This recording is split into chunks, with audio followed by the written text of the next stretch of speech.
So in the first two classes, we went over the three waves of Thomism, and then we went over the Judaism, Islam, and Christianity on the question of religion, science, and reason.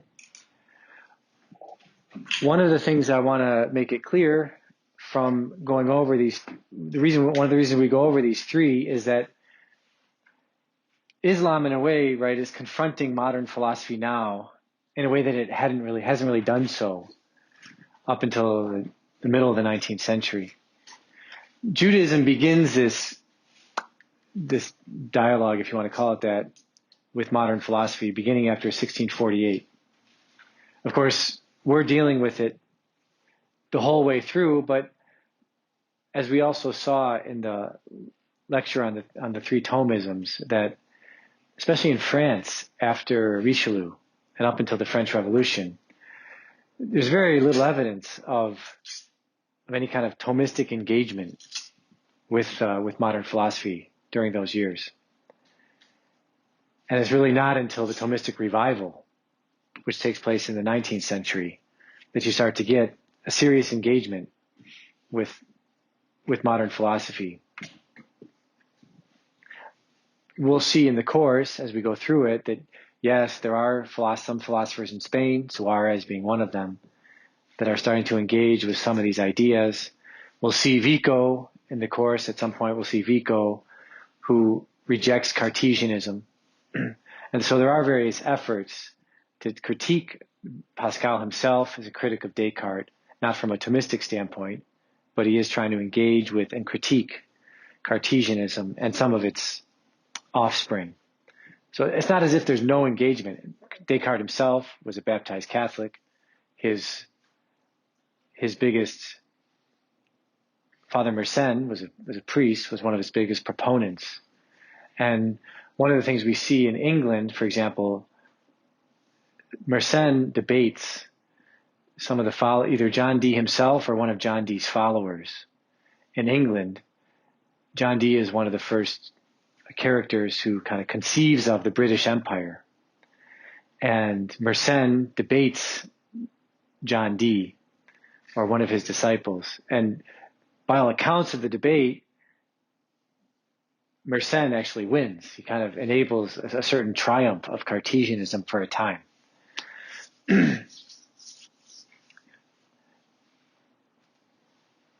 This brings us to the next thing. It's just a very quick. There are also, I think we would now say there are geopolitical concerns. And one way to also look at modern philosophy is to look at, well, what are the major conflicts that are taking place in Europe, and how, in a way, philosophers enable those conflicts or bring them to an end or help to bring them to an end in one way. So, for example, beginning in the Reformation, we get this conflict between England and Spain.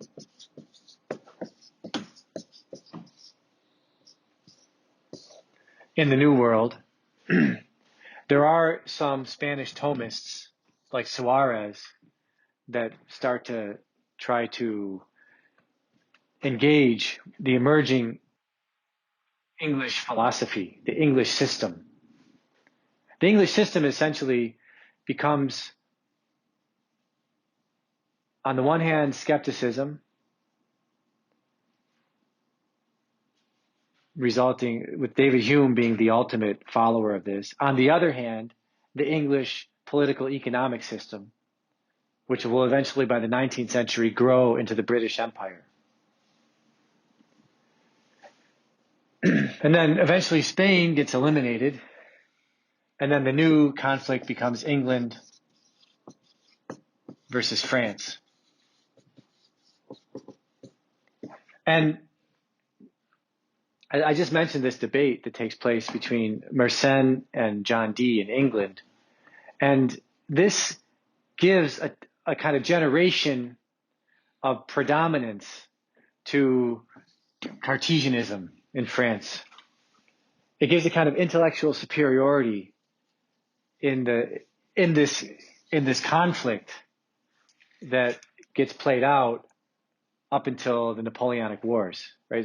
So this conflict is perhaps the major conflict that's the setting for many of the philosophical debates we discuss. And as we learned about today, those who were talking about Lexington and Concord, I mean, from the standpoint of this conflict, the French were helping out the Americans in this great conflict they were having with the British, right, with the emerging British Empire. And the Battle of Abraham, right, it's one of the first battles where the British decisively break the rules of war so as to win the battle, to keep control of Quebec, and to create a British predominance, a permanent British predominance in what eventually becomes Canada. The French were more than happy to help the Americans in the revolutionary conflict. Why? Because it just gave them a certain standing against the British Empire. You know, it was kind of like a hole in the British Empire. Eventually, of course, in Napoleonic Wars, France crumbles. Eventually, Napoleon loses. But we also see at the end of this conflict, we see, it's interesting.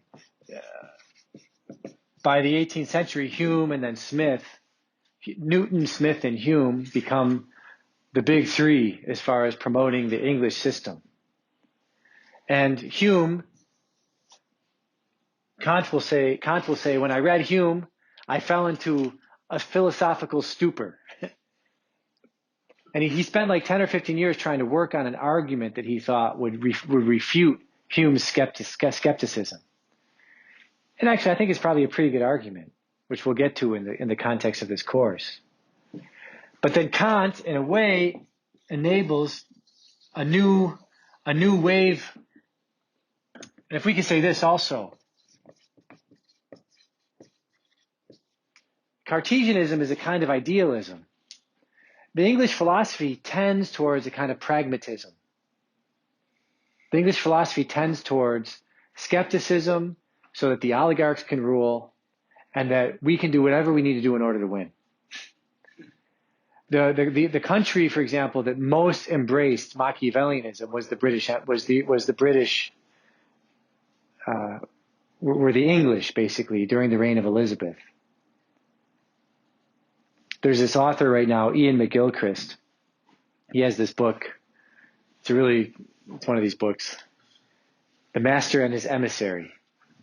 And the basic argument of the book is that you can see in England, especially in England from the Renaissance to the present, the takeover of the more pragmatic, the takeover of the left brain over the right brain, right? The right brain is about wonder, discovering the truth, beauty, goodness. And the left brain tends to be pragmatic, let's get things done. And McGilchrist says you can see in philosophy in England that kind of every generation they eliminate the right brain. And so you just get this kind of emergence of a practical philosophy, which results in the 20th century in analytical philosophy. I think this story says something. So I was at the retirement dinner of Ralph McInerney, and who was the great the last Thomist at Notre Dame. And they sat me at this table, and on my left was Jude Doherty, who for 40 years was the dictator of the philosophy department at Catholic University of America, self-described. He said he's one of the few people that I have ever met in my life who understood in the early 1960s that we were entering into a time of chaos. Two people that I know for sure who understood this and prepared for it were Saint Jose Maria and Jude Doherty. There might be others. But Jude Doherty said to me, so we're sitting here at the table, and Jude Doherty says to me, oh yeah, and I was trained as an undergraduate. I took political science classes. And when I was an undergraduate, most of political science was comparing ideological systems, comparing capitalism with fascism and communism. In fact, I wonder now if Drew Doherty would say that we're entering our fascist stage, right? Because one of the features of fascism is a tight collaboration between the corporate bodies and the security state. Do you read the news? Or I should say, which news do you read? But actually, I think if you read any news, you could start to see that emerging in this moment, right? The tight collaboration between the corporate structures and the security state. It's all over the place. I mean, anyway, but so Drew Doherty says, well, I was reading all these, I had all these debates about these different political systems, and when I was a senior in college, I decided that the only real way to answer these questions would be to understand metaphysics. He said, I never read Aquinas until I went to graduate school. And then in graduate school, I studied metaphysics because I realized that's the only way to resolve these debates between these competing political systems. And he said, but my study of politics helped me for when the chaos started in the early 1960s. Because I understood from the study of politics that when chaos breaks out, you have to rule as a dictator. That's the only way you can preserve that's the only way you can preserve the good that you have in chaotic times. So I went to the board in the early 60s, and I basically asked them if I could have dictatorial powers over the philosophy department. I controlled all the hires. I controlled all the tenure decisions. I controlled the journal and everything that got published in it. Because in chaos, you can't lend these things out to anybody because everybody is a double agent in chaotic times. So you just can't do that. And you got to try to keep, during chaotic times, he said also, you got to try to keep everything the same. Don't make any changes in times of chaos. And that's exactly what our father did too. So we're entering them, yeah. Yeah, we are. They're not as bad. I don't think they're as quite, well, we'll have to see how things play themselves out in the next year or so. If we could start to say, well, they're as bad as the 60s, the 60s, right? Late 60s, early 70s. That was really the worst time. So we're at this dinner, and on my left is Drew Doherty, and my right is Charlie Rice. Charlie Rice was this great law professor who defended the natural law, critiqued originalism, thought that judges should just understand the natural law and act according to it. And it was funny, the other day, this guy at Elmbrook, he was listening to the graduate students talk about with their great disappointment at how the contemporary judges are deciding things. All these guys we trusted who were going to, come down on the right side of things. And this one guy, he comes out of the meeting, out of listening to these guys, and he says, it seems to me like I'm just a mathematician, and I don't know a lot of philosophy or politics or anything, but it just sounds to me like this is a case. It's just like the case of a guy that has a bad girlfriend that he can't give up. At some point, you just want to say to the guy, give her up. Go on with your life, right? Enough of this already. So anyway, I'm sitting there at this dinner, and so I have these two professors on my right. This is the first time I met Drew Doherty in my life. And around us are these analytical philosophers. Right? And analytical philosophers are like typical, 80% in philosophy departments these days, 80% of the philosophers are analytical philosophers. And I also knew that like the guys that were at my table, like they were trying to get me ousted, right? So this was like it became a little bit of a dicey moment because Drew Doherty, we started having this conversation, and then he asked me at one point, he says, so what do you teach these days? Oh, I'm teaching intro to philosophy. Well, how do you teach intro to philosophy? I said, well, I start more with the 19th century, and we read a little Rousseau, and then we read some Notes from the Underground, and because Notes from the Underground is a nice book for summarizing all of the history of modern philosophy. And he says, oh, that's interesting. So then what do you do? Well, then I go back to the ancients, because then that's actually a nice way of critiquing modern philosophy. And then I end with Aquinas, and he says, oh, well, after Notes from Underground, like, why don't you progress further up to modern times? And I said, well, actually, well, in Notes from the Underground, you can also teach Nietzsche, because Nietzsche said Notes from the Underground was the book that like best represents my philosophy. So, and then once you have Nietzsche, well, then all the different forms of postmodernism, it's just playing Nietzsche out a little bit further. So you don't need to go much further after that. And then Drew Doherty says to me, well, why don't you deal with analytical philosophy? So it's one of those moments where I thought, well, should I say what I think? Or should I say what you should say in polite company? And I just said, well, I got to say what I think.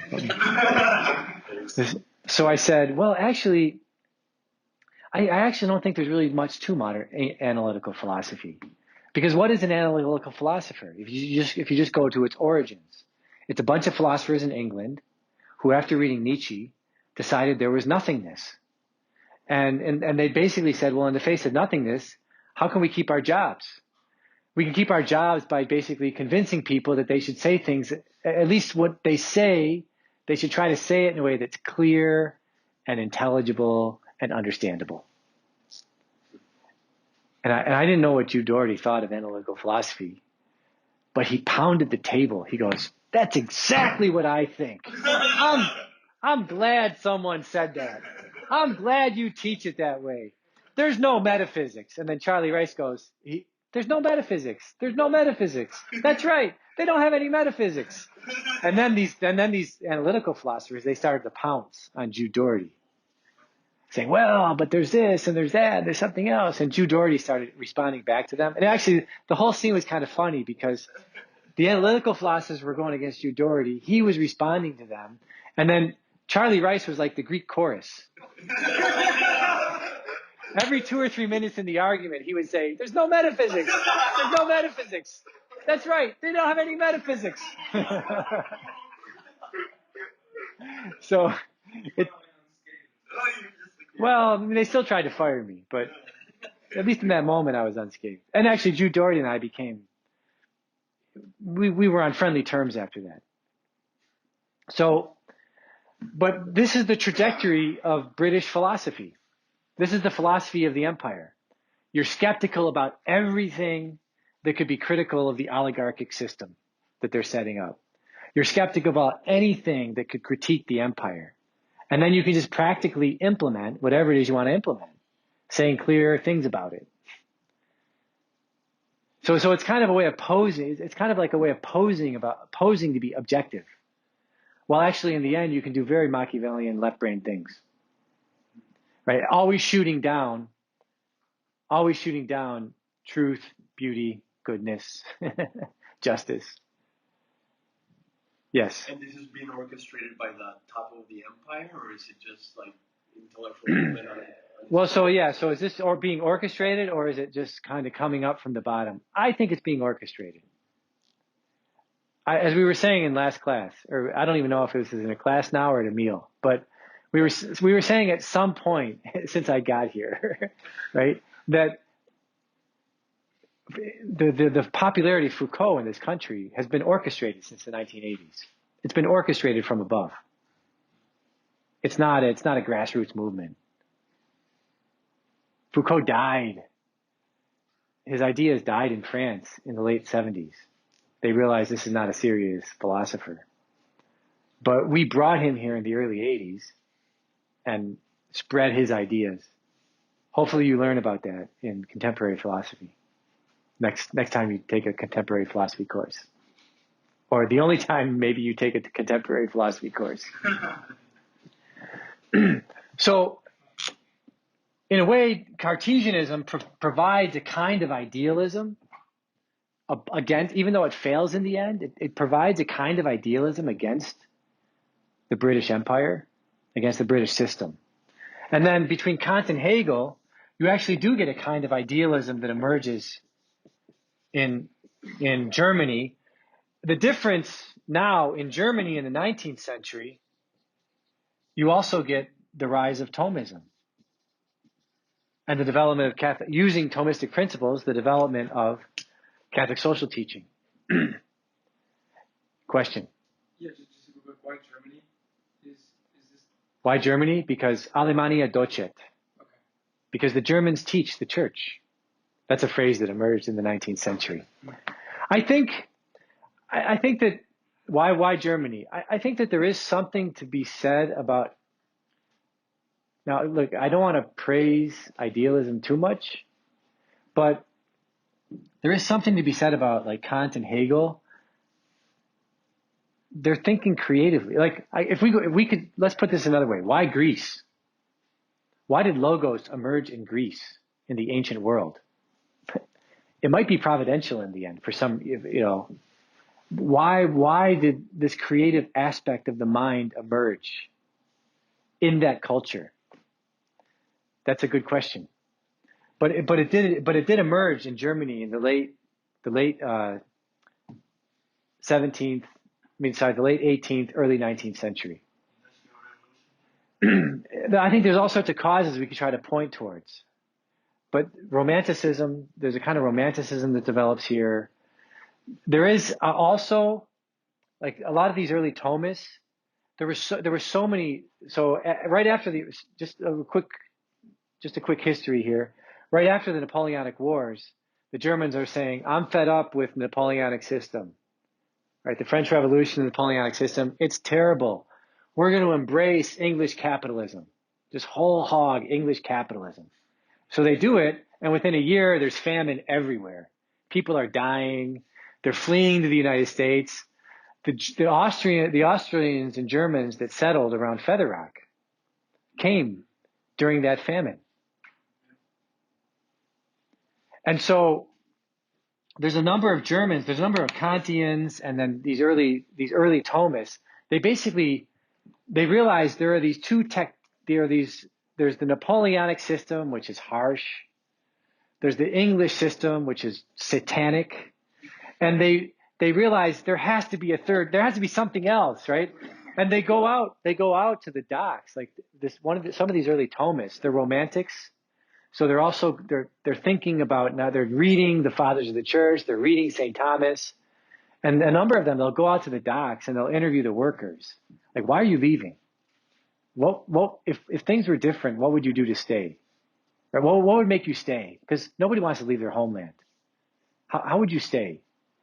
And then based on all that, they come up with both a critique of the Napoleonic system, but also a critique of British capitalism, which they start to implement and they start to advocate for, first in local places, but then also in national policy in Germany. And then, of course, in the 1870s, Bismarck implements Kulturkampf. Kulturkampf is, we have to control the ideas. If you don't control the ideas, you can't control the system. And he fights tooth and nail to have the Catholics who are not naturalists. He has no problem with Catholic naturalists, right? Because they'll go along with neo-capitalism. So Bismarck basically kicks the Catholics out of academia as much as these are broad sweeps now, but he prevents the Catholics from getting positions. He kicks them out of government where he can, and he implements as much as he can laissez-faire capitalism as the political economy of Germany. And again, this leads to a huge disaster. And the disaster is so great that everybody starts becoming Marxist. So after 5 or 6 years of this, Bismarck says, even though I don't like the Catholics, I'd much rather deal with the Catholics than with the Marxists, because he abhors Marxism, because as any capitalist would, as we all see. So he basically decides to cut a deal to bring the Catholics back into the government. And the deal that he cuts with them is he allows them basically to implement Catholic social teaching. So to limit laws, to have there be a minimum wage, no child labor, some sort of a proto-welfare type system. All sorts of regulations. And between the end of Kulturkampf and 1905, the German economy, it basically outstrips the British economy. And then that's why and it's right around this time that the British lay down their policy that we have to engage Germany in a war in which we can destroy her and so humiliate her that she'll be completely subject to our system. And it took them 2 wars to do that. There's more to that. There's more to that story, but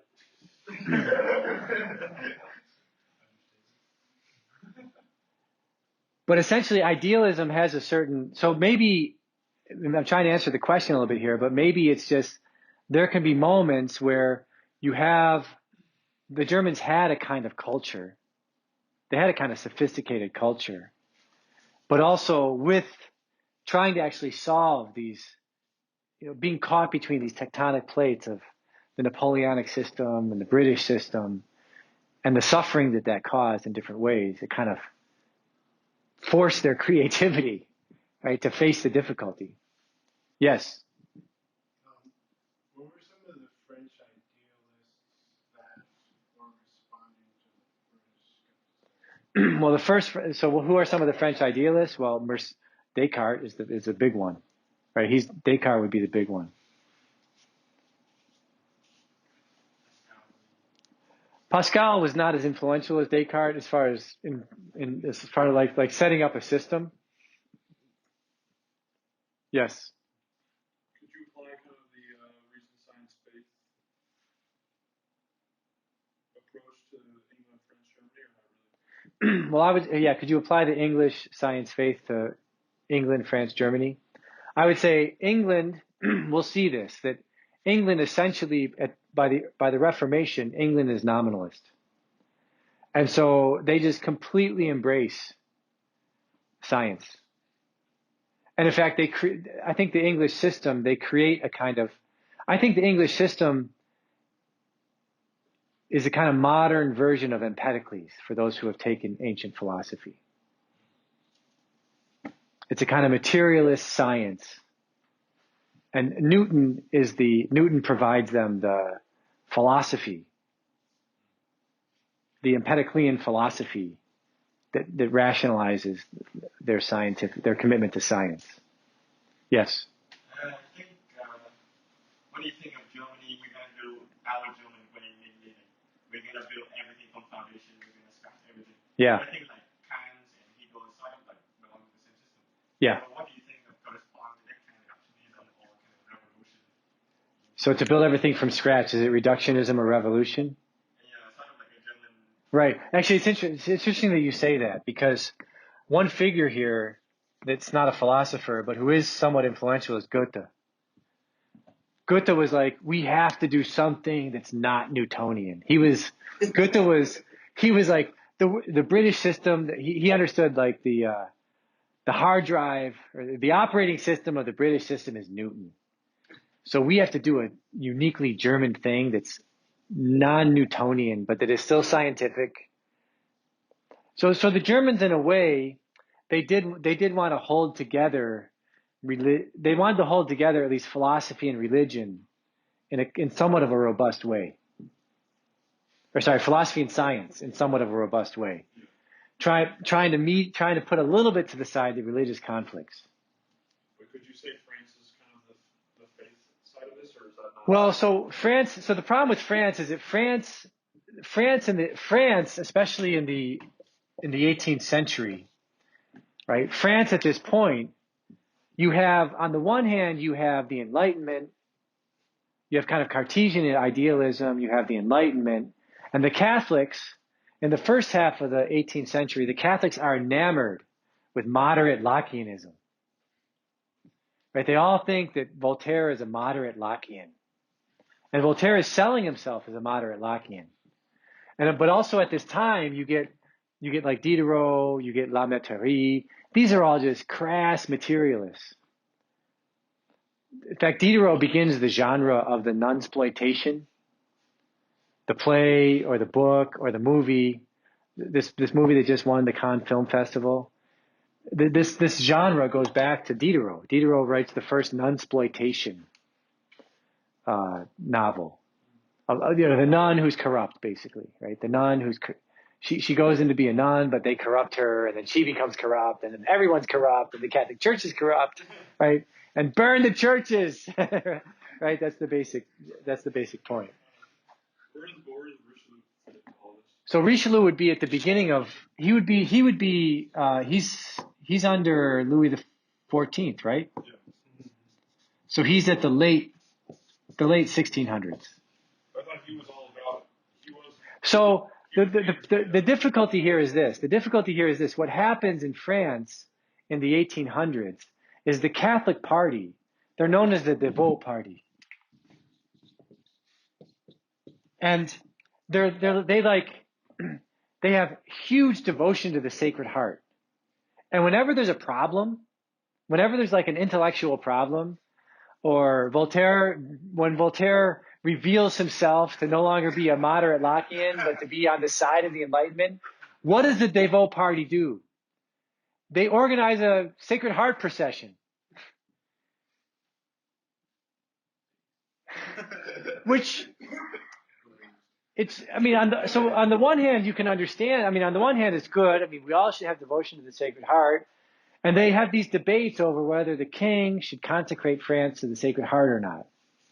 And they expend volumes and volumes of arguments over the nature of Sacred Heart devotions and whether France should be consecrated to the Sacred Heart. But they don't engage in philosophy. They do very little of trying to, because they're not trained as Thomists. Right? So we look now at the Vendée, which eventually held out, you might say, in the French Revolution with the faith. But there were in the Vendée, in the religious party, there were lawyers and soldiers, but there were no intellectuals.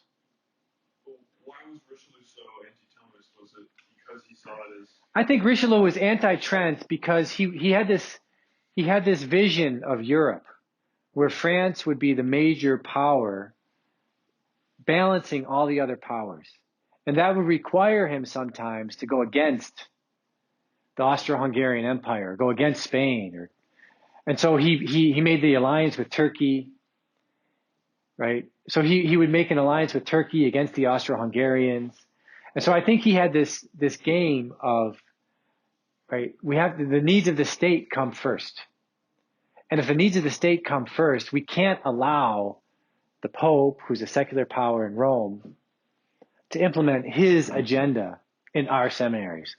We have to run our own seminaries. So it was kind of l'état, c'est moi. Right? It was that mentality. The reasons of the state, those are the most important reasons that should guide everything that we do. And so that's why he resisted the implementation of Trent, for the reasons of the state.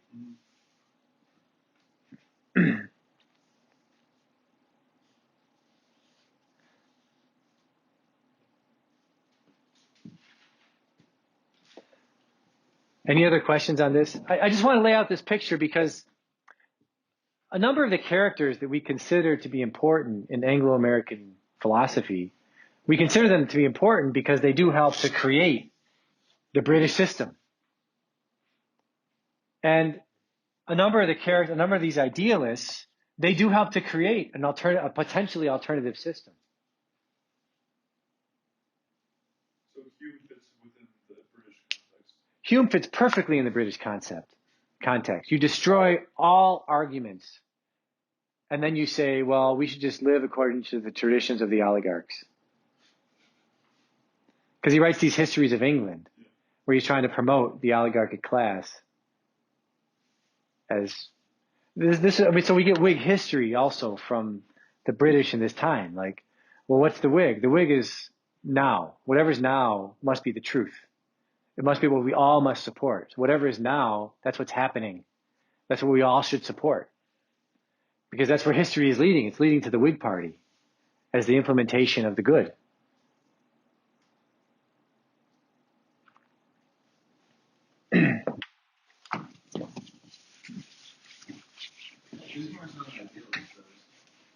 Well, Bismarck would be I think Bismarck was not a philosopher, so you could not say he was an idealist at all. But you can see underneath him, he eventually has to make a kind of compromise with the Catholics. He has to make a kind of compromise with these figures like who were just followers of Goethe or followers of Hegel. He has to make a compromise with them, who are trying to envision an economy that could rival the British system and still be a functioning economy, and still be a functioning state.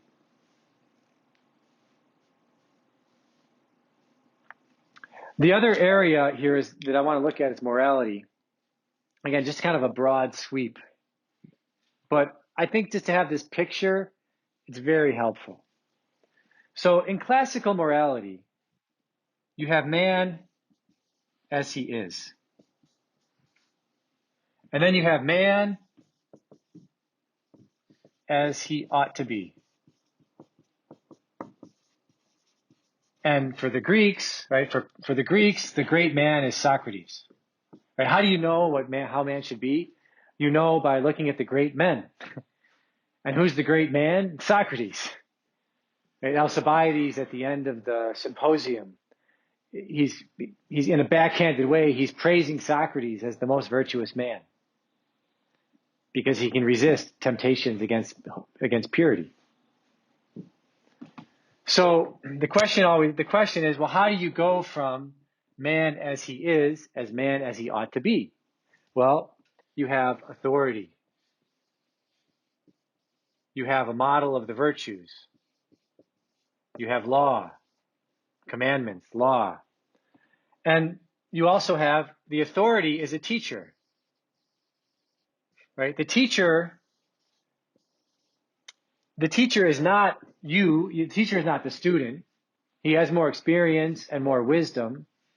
He has a kind of knowledge of the virtues and law, and he has practical experience.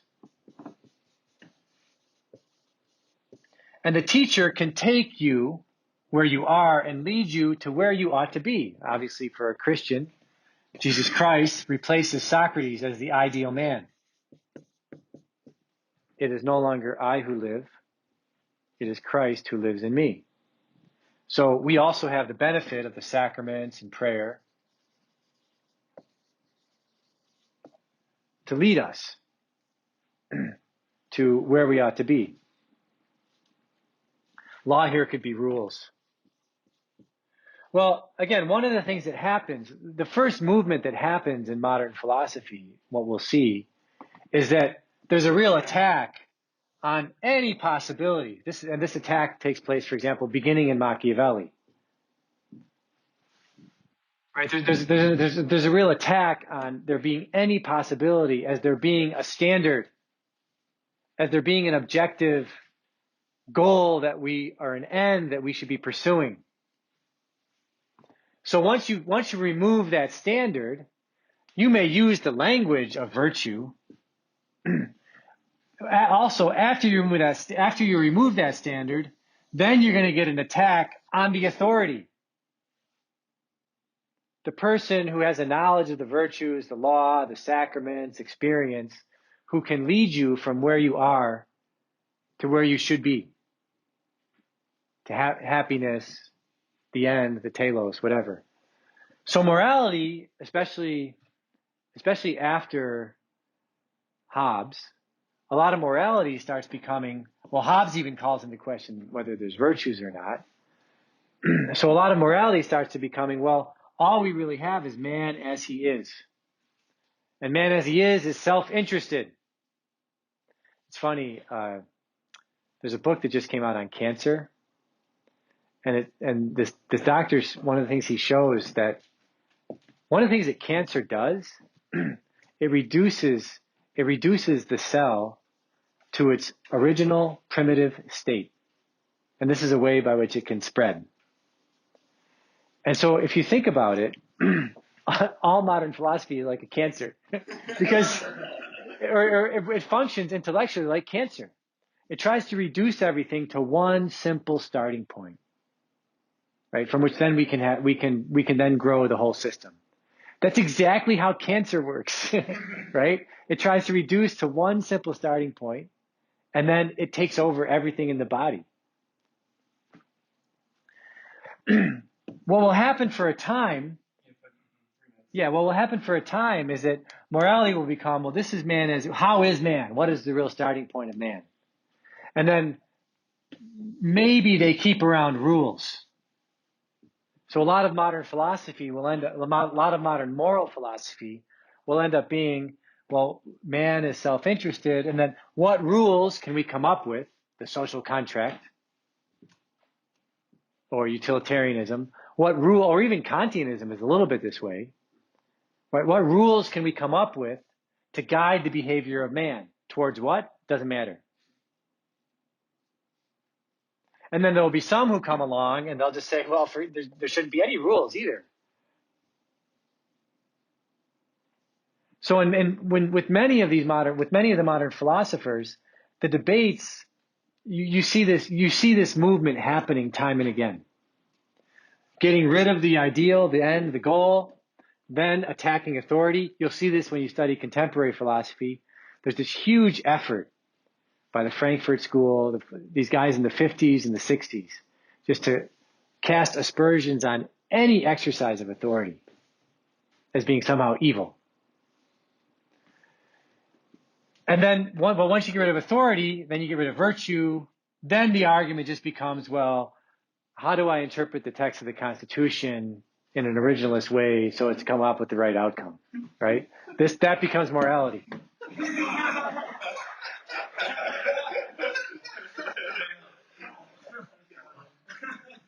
And on that note, we'll end.